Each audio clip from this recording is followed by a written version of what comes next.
Recording by Dhamaka Tarai Studio.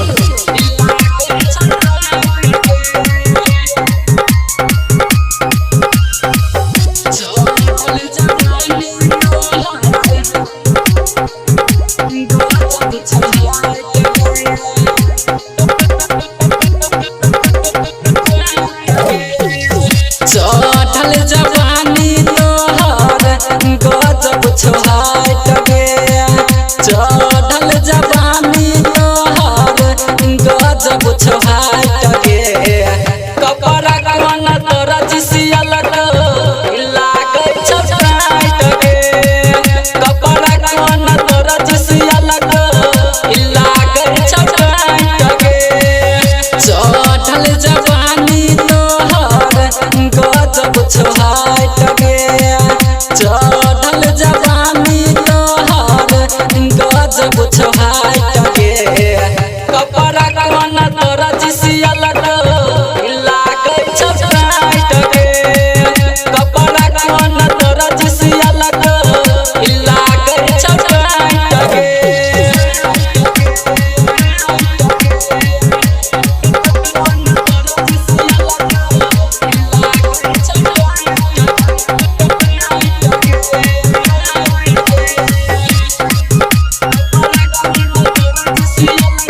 Singing by Amit Shah. Music by DJ Umesh. Shukipur Bazaar. लाल होठ लाली तोहर लागो बेजोर गे।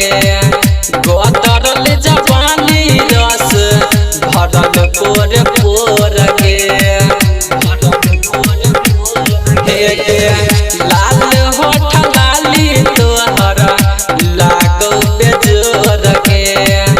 गोदरल जवानी रस भरल पोर पोर गे।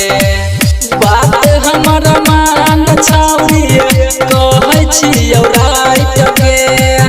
बात हमर मान छौरी कहै छियौ राइत गे। कपड़ा कौन तोरा जिसियल लागै छ टाइट गे। कपड़ा कौन तोरा जिसियल लागै छ टाइट गे।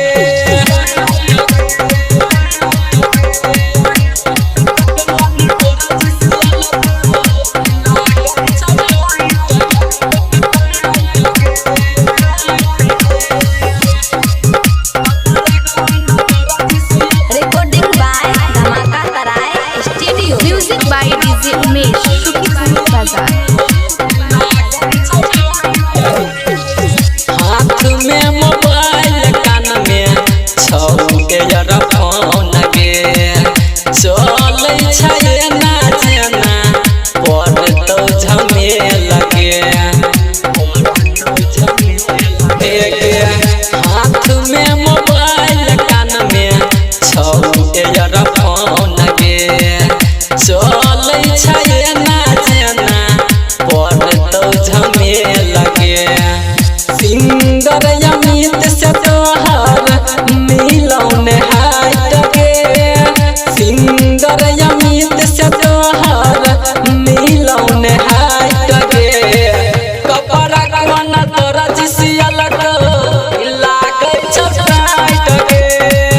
कपड़ा कौन तोरा जिसियल लागै छ टाइट गे। चढ़ल जवानी तोहर गजब छोहाट गे। चढ़ल जवानी तोहर गजब छोहाट गे। कपड़ा कौन तोरा जिसियल लागै छ टाइट गे। कपड़ा कौन तोरा जिसियल लागै छ टाइट गे। Recording by Dhamaka Tarai